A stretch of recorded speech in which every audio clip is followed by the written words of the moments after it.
Michael Hunter targets September fight after parting company with Matchroom Boxing. So talking a little bit about it, obviously the contract was up for Michael Hunter, who previously signed with Matchroom and was fighting on the Zone as well. Michael Hunter had this to say: "I'm working on a fight in September, but I've parted ways with the Zone and Matchroom.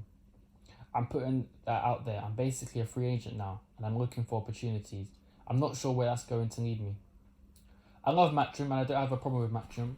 I like the company, but I think it wasn't feasible for them to continue to allow me to be part of their company, but not fully embracing their company. They had to make a decision where they fully embraced me or let me go." So, yeah. In terms of Eddie kind of made a comment and obviously kind of mentioned that, logistically he couldn't keep Hunter because the requirements he needed in terms of the fights he wanted, he felt that, Matchroom as a company couldn't deliver because they've got such a high stable. They've got Baconi, they've got Chisora, they've got Usyk, they've got Joshua, they've got White, they've got a lot of heavyweights in their stable.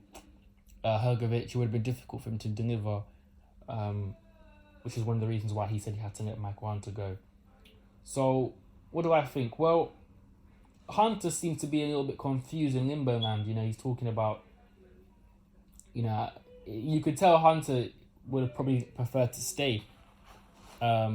Reasons why is the Zone are obviously paying big money for certain fights. I know he probably got paid well against Povetkin. But there were fights that were good fights that Hunter could have under Matchroom, even if it's not world title fights. He could have easily, definitely rematched Povetkin if Povetkin lost to White, which is, or the loser of White and Povetkin, Hunter could fight. He could have fought Joseph Parker, which would have been an excellent fight. Both at kind of the same kind of road in their career, really. Truly, Parker hasn't really stepped up since losing to Dillian White in 2018. So that could be an interesting fight. Hrgovic, I know Hunter was calling for Hrgovic, and that wasn't being called for. So there are a few fights that Hunter could fight. I mean, there are guys out there that, they got the Chisora lost to Usyk, or the loser of that could have fought Hunter. So there are fights out there in terms of a Matchroom stable that Hunter could have fought in the end of this year or potentially next year, depending on how things happen. And Hunter could have been somebody that could have made the Dillian White Povetkin card stronger. They could have given Hunter to a Hughie Fury, could have given Hunter to a Dave Allen. So I do find it quite puzzling that Eddie's let Hunter go, as he's one of the most, he's an American heavyweight, and he can fight. He can fight. Sorry about the noise, guys. He can fight. So you got to take your hands up off to him, because he's been in good fights. Stopped Baconi for the first time in his career. Took his own. Beat Ustinov. Drew Povetkin, but many people thought he won that fight. I thought it was a draw. It was quite a close fight. So, yeah, I feel like on Eddie's side it was a bit of a silly thing to let Hunter go, but maybe he thought that, right now with the way the epidemic is and money and paying fighters and just, it's not realistic to have Hunter, and he's a danger man. He's a danger man to anybody.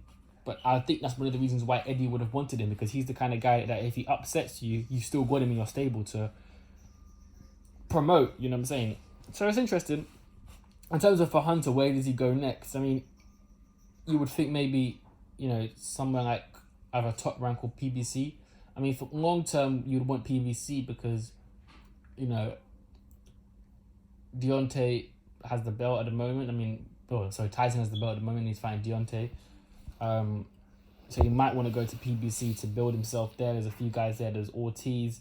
He talked about fighting Andy Ruiz in the amateurs, and apparently he stopped Andy Ruiz in the amateurs, which I can't confirm, but that's what he's been saying. Maybe a fight with Andy Ruiz could be big for him in America. Ortiz could be big. F.A. Jagba and these guys. So I'm pretty sure he's going to go to either PBC or Top Rank. Maybe Top Rank is more realistic because he's thinking about Tyson Fury. Again, Hunter's said that he believes Fury is the easiest guy out of the top guys for him to beat. So maybe that's a fight in the future if he signs a Top Rank. Obviously, they got Takam. And Top Rank's going to probably be looking for another heavyweight because of what happened with Miller. They will probably be interested in maybe Hunter, having a Hunter there to make things interesting for them. Do you know what I'm saying? But he says he's a free agent, so he might have a fight-on-fight contract. Hunter is actually 4th in the IBF. So maybe he might, if he signs with PBC, he could fight Charles Martin, who's number 2 in the IBF, for a final eliminator for Anthony Joshua's IBF belt. Because Charles Martin is trying to find somebody to be in it, to be his final eliminator, and above them you've got Usyk, and I think is it Andy Ruiz. So those 3 could have a little tournament to see who becomes the IBF mandatory. Obviously right now it's Punev, but for the next mandatory, Charles Martin is up there, and so is Michael Hunter. So it's very realistic for Michael Hunter to have a world title shot potentially in the next 2 years, maybe. We never know.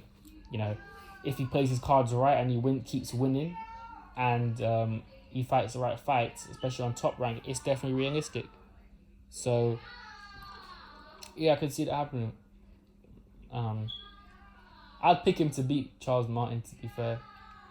So yeah. But let me know what you guys think.